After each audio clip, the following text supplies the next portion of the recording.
थोड़ी देर में programme start होने वाला है, लगभग जैसे 15-20 मिनट में। जी जैसी आपकी इच्छा, आधा घंटा या 1 घंटा। आधा घंटा 1 घंटा तो नहीं, शुरुआत 15 मिनट से करते हैं। एक बार जी इंट्रो जी कर देते बिल्कुल हैं बस बिल्कुल। छोटा सा, उसके बाद दोबारा जी जी जब टाइम होगा फ्री दे देंगे। जी तो जी ये सवाल धन्यवाद जवाब सर। करना है, उन्होंने कैसे करना है, या मैं शुरू हो जाऊं सीधे? नहीं नहीं, आपका इंट्रोडक्शन होगा, फिर बच्चे थोड़ा बहुत क्वेश्चन पूछेंगे। हाँ फिर ठीक है। स्टूडेंट्स है ना ज्यादा। जी जी। हाँ तो फिर कैसे हो आना है? जाएगा सर। जी। सर जूम आपको मीटिंग? मैंने लिंक शेयर कर दिया। जी अच्छा जी जी अच्छा अच्छा। गूगल मीट पे। जी जी। ठीक ठीक ठीक। ये सब धन्यवाद। आचार्य प्रशांत जी। जी के शिष्य हैं क्या? क्या सिस्टम है ये? नहीं नहीं, सब अलग अलग स्टूडेंट्स है सब। अच्छा, आपने डीपी मैं लगा बस। रखी है ना आचार्य जी प्रशांत जी की? जी जी आप मैं फॉलोअर हैं सुनता उनके? था। जी जी। सुनता था या अभी भी सुन रहे हैं? नहीं, अभी आप पे आ गए सर। अच्छा, अभी हमारे पे आ गए।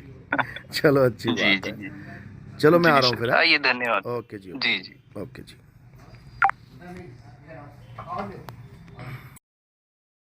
नमो नमः साथियों, गुड इवनिंग एवरीवन।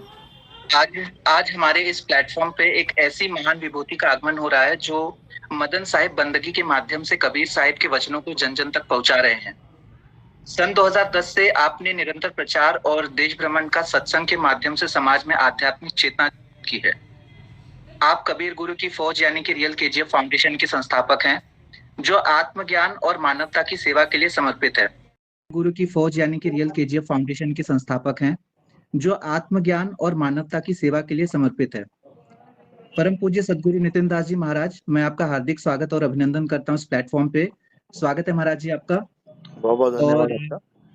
जितने भी लोग हमें इस समय सुन पा रहे हैं, उन सभी को धन्यवाद कि उन्होंने अपना टाइम निकाल कर यहाँ पर इन्वेस्ट किया है।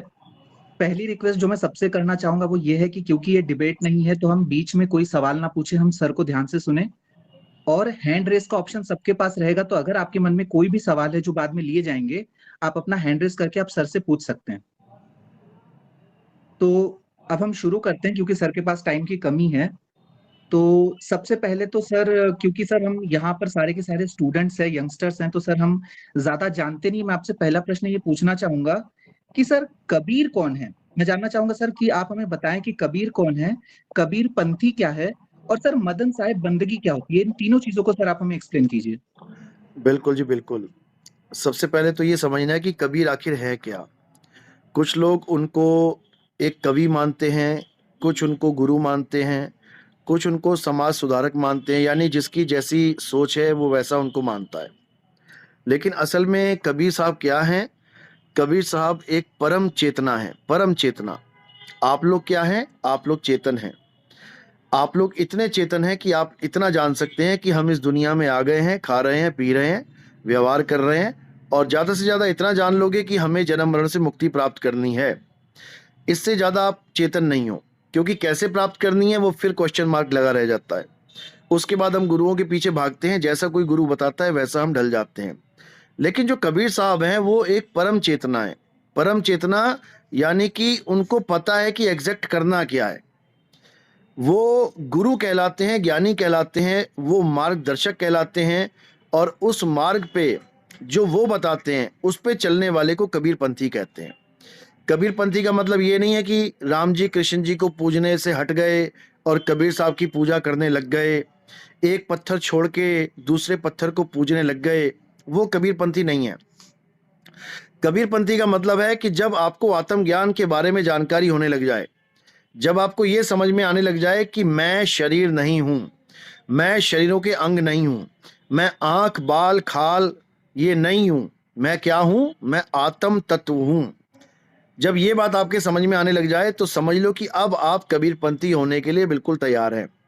अब आगे का मार्ग आपको कबीर साहब का ज्ञान बताएगा कि करना क्या है। तो कबीर साहब हमारे मार्गदर्शक हैं। कबीर साहब देह नहीं, एक परम चैतन्य सत्ता है, जो यहाँ इस दुनियादारी को भी जानते हैं और वहाँ उस परम तत्व को भी जानते हैं। उस रास्ते को बताने वाले कबीर साहब हैं और रास्ते पे चलने वाले कबीरपंथी हैं। मदन साहिब क्या हैं? मदन साहब हमारे पंथ के, यानी जो हम रास्ता फॉलो कर रहे हैं उसके प्रथम आचार्य हैं, यानी कि फर्स्ट गुरु मदन साहिब थे, जिनको कबीर साहब खुद साक्षात मिले लगभग 100 सवा 100 साल पहले। क्योंकि सुनने में बड़ा अजीब लगेगा कि कबीर साहब तो 1500 उसमें आए थे और ऐसे चले गए और ये हो गया वो हो गया। एक्चुअली कबीर साहब के लिए टाइम एग्जिस्ट ही नहीं करता है। कबीर साहब कभी भी कहीं पर भी प्रकट हो सकते हैं। कबीर साहब कहीं पर भी कहीं भी गुप्त हो सकते हैं।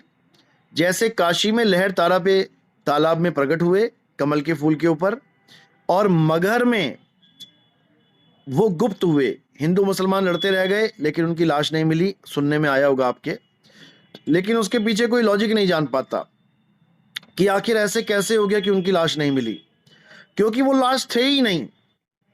अगर वो लाश होते तो 101% मिलते वहीं पे, लेकिन वो लाश थे नहीं। वो एक परम चैतन्य सत्ता थे। उन्होंने एक लीला करी थी हमें समझाने के लिए, हमें बताने के लिए। तो इसलिए कई लोग इसमें कंफ्यूज रहते हैं कि ऐसे कैसे कबीर साहब हैं जो माँ के गर्भ से नहीं आते और अलग अलग टाइम ड्यूरेशंस में आते हैं। जैसे गरीबदास जी को मिले 250 साल के बाद जब कबीर साहब चले गए, उसके बाद अन्य अन्य संतों को बीच बीच में सबको मिलते रहते हैं वो। तो कबीर साहब का जो एक आप कहेंगे व्यक्तित्व है, बड़ा कंफ्यूजिंग है, उसको समझना बहुत मुश्किल है। लेकिन मैं फिर भी नहीं कंपेल करूंगा किसी को कि आप मेरी बात को सच मानो, क्योंकि सबका अपना अपना मत है। कोई कहता है कि ऐसा हो नहीं सकता कि माँ के गर्भ से कोई ना आए इस संसार में, क्योंकि ये उसकी उतनी सोच है जितनी प्रकृति उसको दे रही है।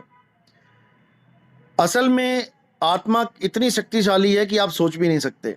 वो कब कौन सा शरीर क्या धारण कर ले, क्या बना दे, आप सोच भी नहीं सकते। लेकिन ये जीव बन के जो बंधन में आ गई है, तो इसको उतना ही ज्ञान समझ में आ रहा है जितना इसको बुद्धि दे दी गई है प्रकृति के द्वारा।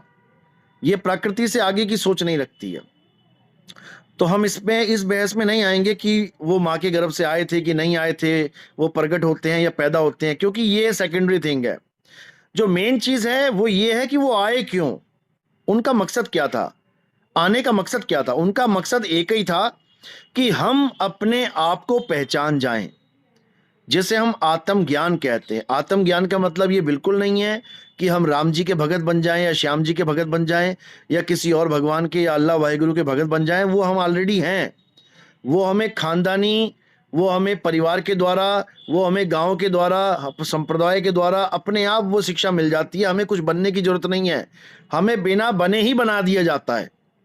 एक बच्चे को नहीं पता कि मैं हिंदू हूँ कि मुसलमान हूँ, उसको घर में पैदा होती उसको बना दिया जाता है कि तू हिंदू है भाई, तू मुसलमान है भाई। लेकिन जो कबीर साहब है वो हमें ये बताने आते हैं कि ना तू हिंदू ना मुसलमान, तू एक आत्मा है भाई, तू तो शरीर भी नहीं है। और गलती से अपने आप को शरीर मान भी मत लेना, क्योंकि तूने शरीर को पकड़ा है और एक दिन छोड़ देगा। कहते भी है मेरे पिताजी ने शरीर छोड़ दिया।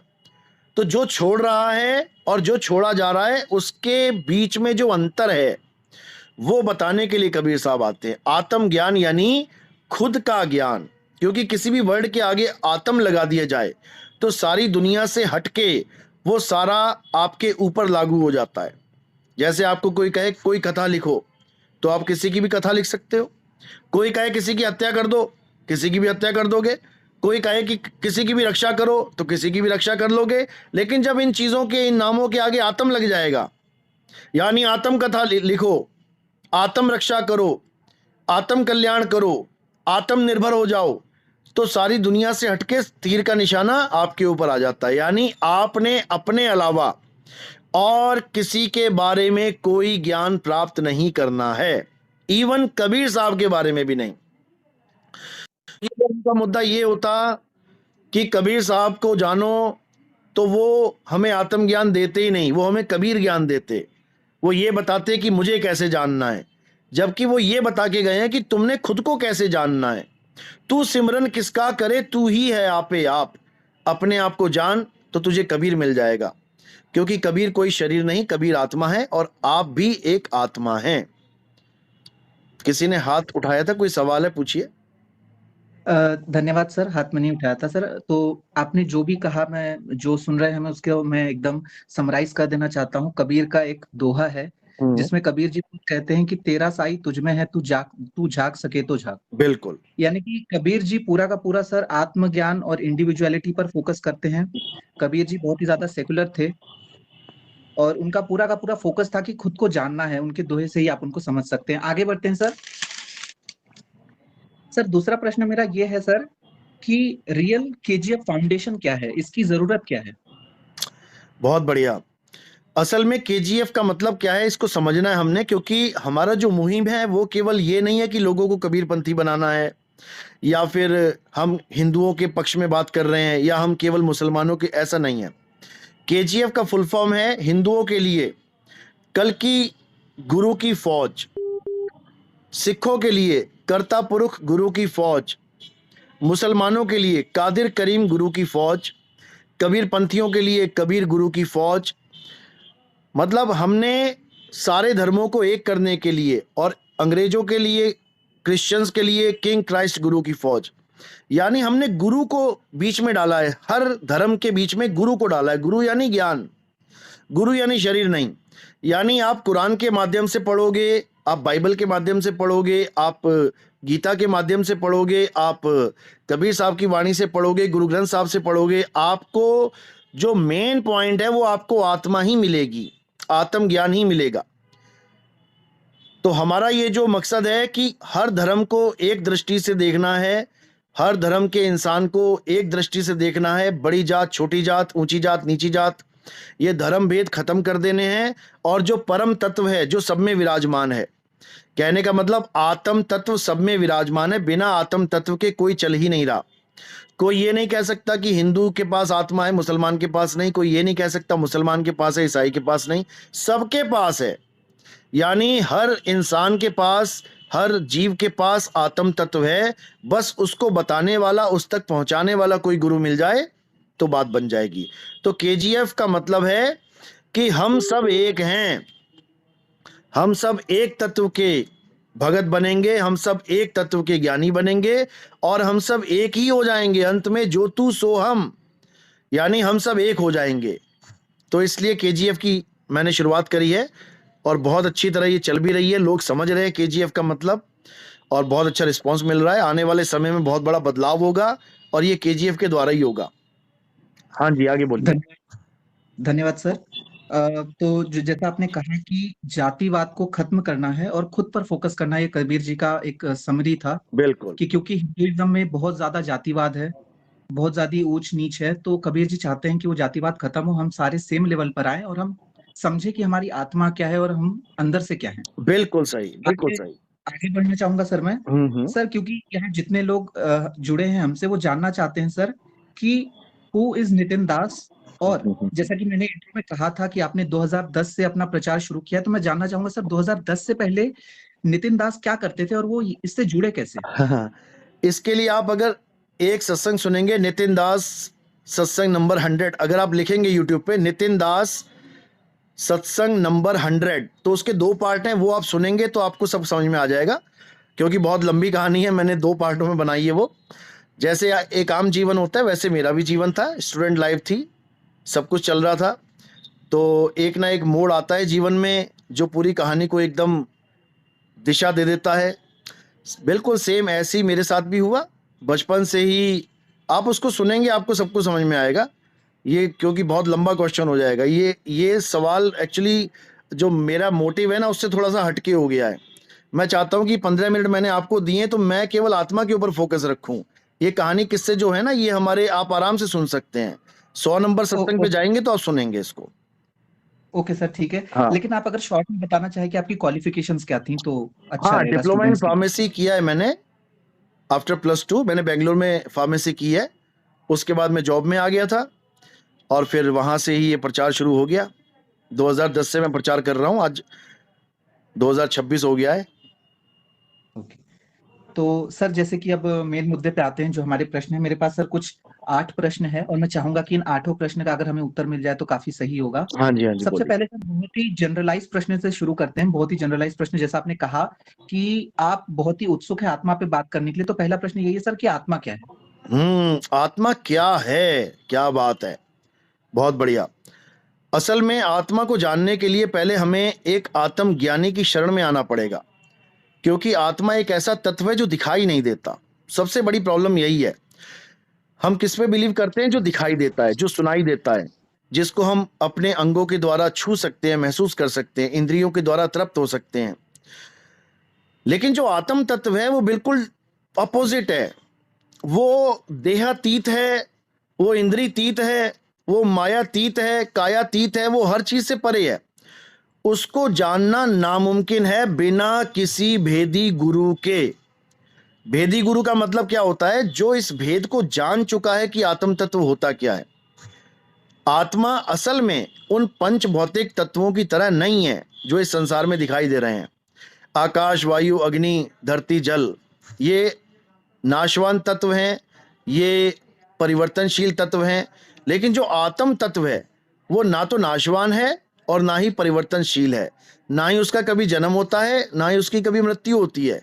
और उसका जो असली स्वरूप है वो क्या है? एक आवाज।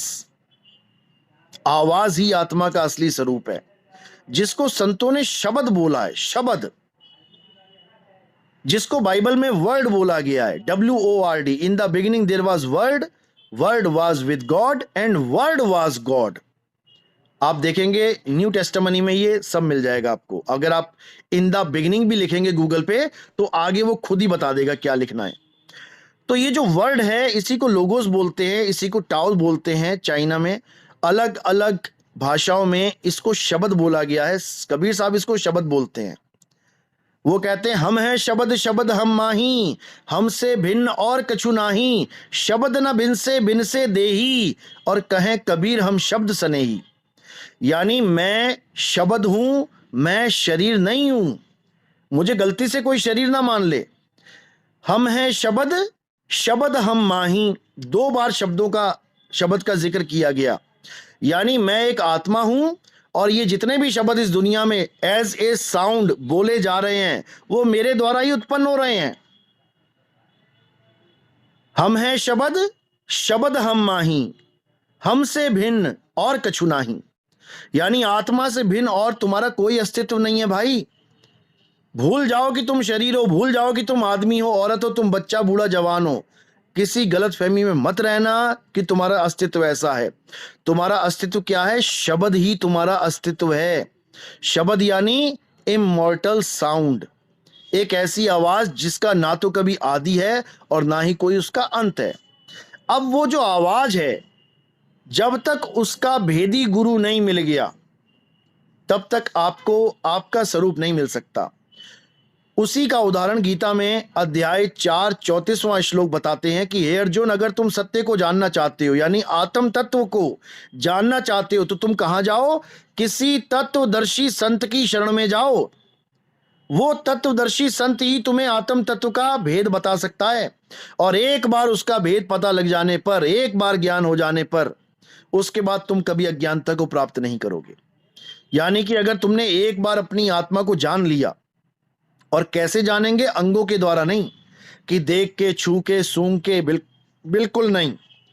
आत्मा को जानने का एक ही रास्ता है और वो है तुम्हारा ध्यान, यानी तुम्हारी सुरता। सुरत कहते हैं इसको। सुरत फंसी संसार में, तासे पर गई दूर, सुरत बांध स्थिर करो, आठों पहर हुजूर।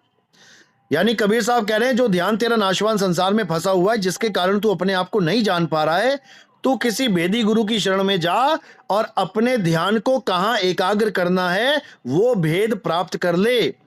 और जब तू आ जाएगा अपने अस्तित्व में, अपने स्वरूप में, तब तुम समझ जाओगे कि यू आर इमॉर्टल।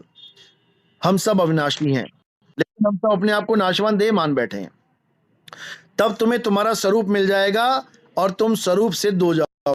अध्याय 3 17वां श्लोक। हे अर्जुन, जो अपनी आत्मा में रमण करते हैं, जो अपनी आत्मा में तृप्त हैं, जो अपनी आत्मा में संतुष्ट हैं, उनके लिए कोई धार्मिक कर्म कर्तव्य लागू नहीं होता।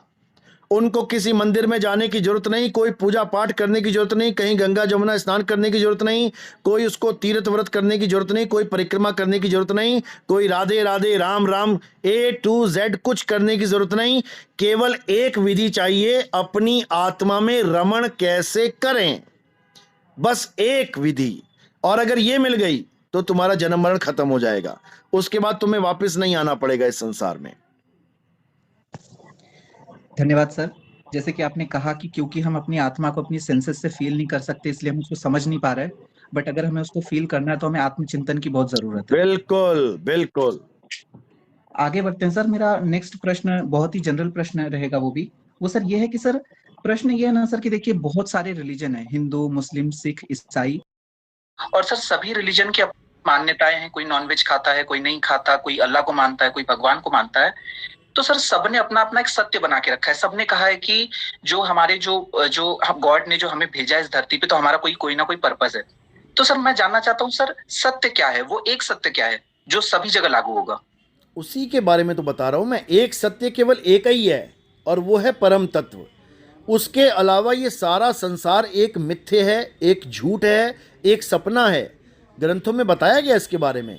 उमा कहूँ मैं अनुभव अपना, सत हरि भजन और जगत सब सपना।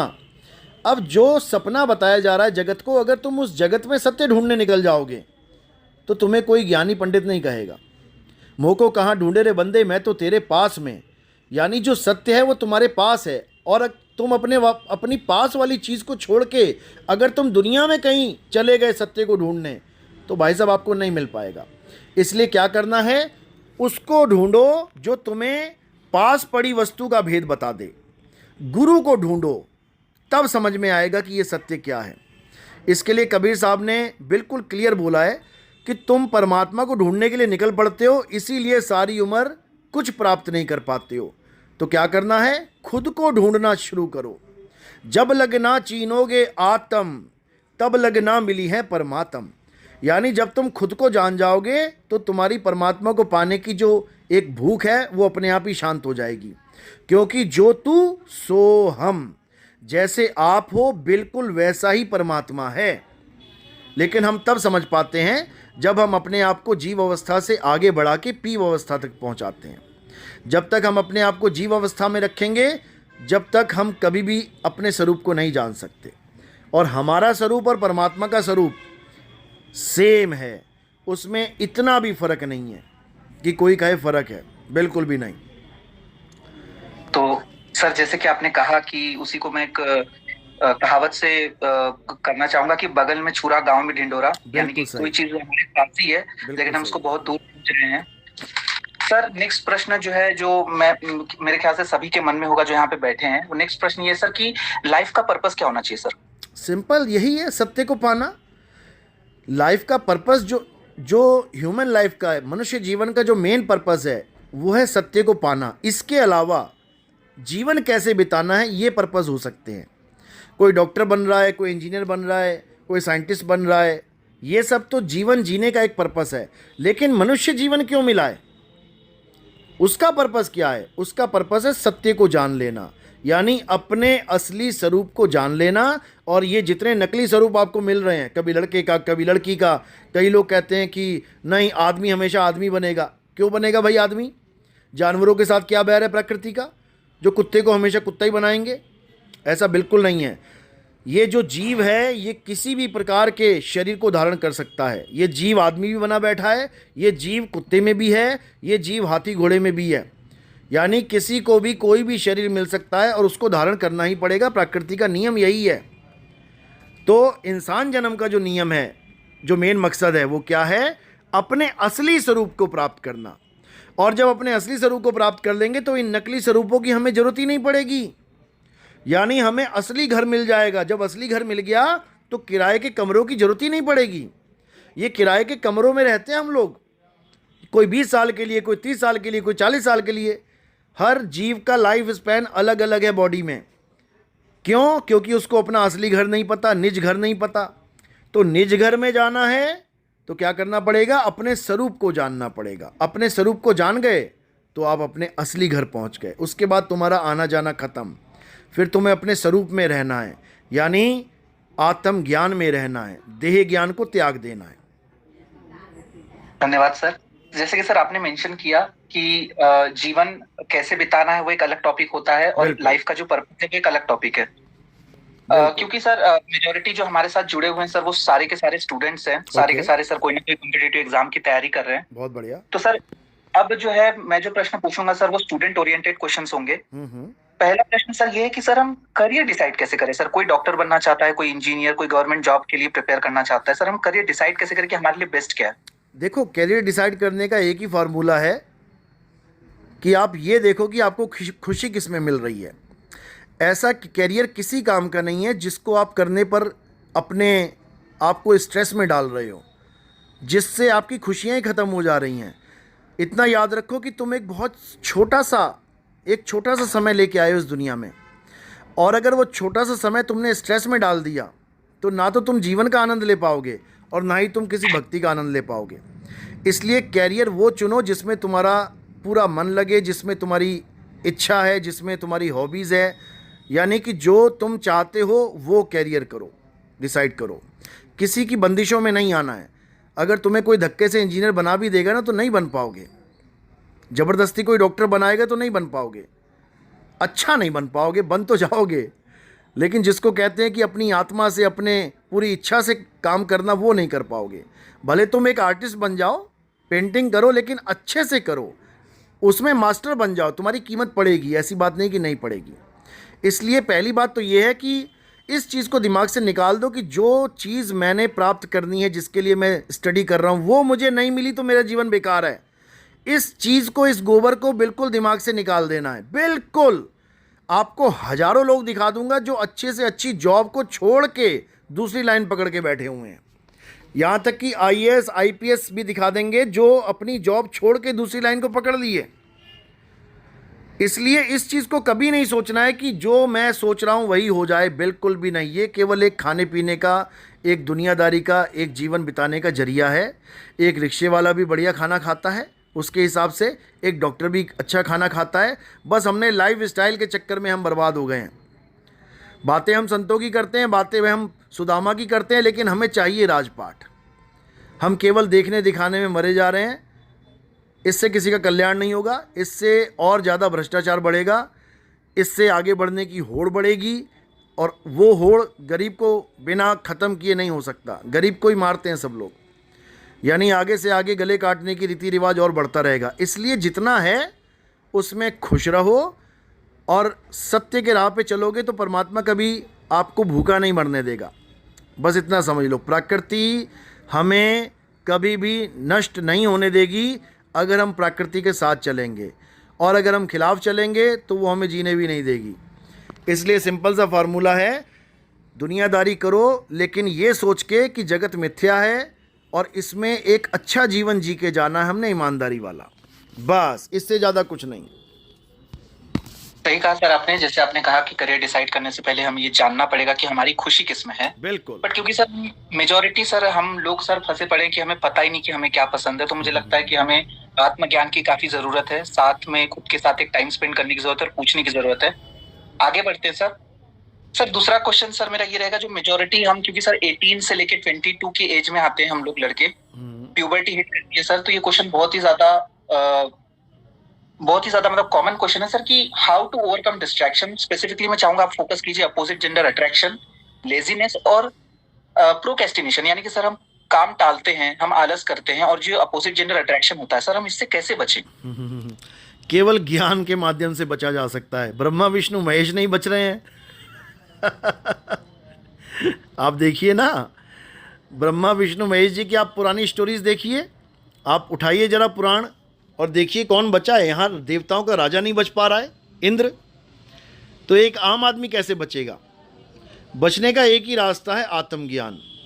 यानी जब तुम इस चीज़ को अच्छी तरह समझ जाओगे कि तुम क्या हो और इसको अनुभव कर लोगे, तो तुम्हें सामने वाला शरीर दिखाई नहीं देगा, फिर तुम्हें सामने वाला एक आत्मा दिखाई देने लग जाएगा।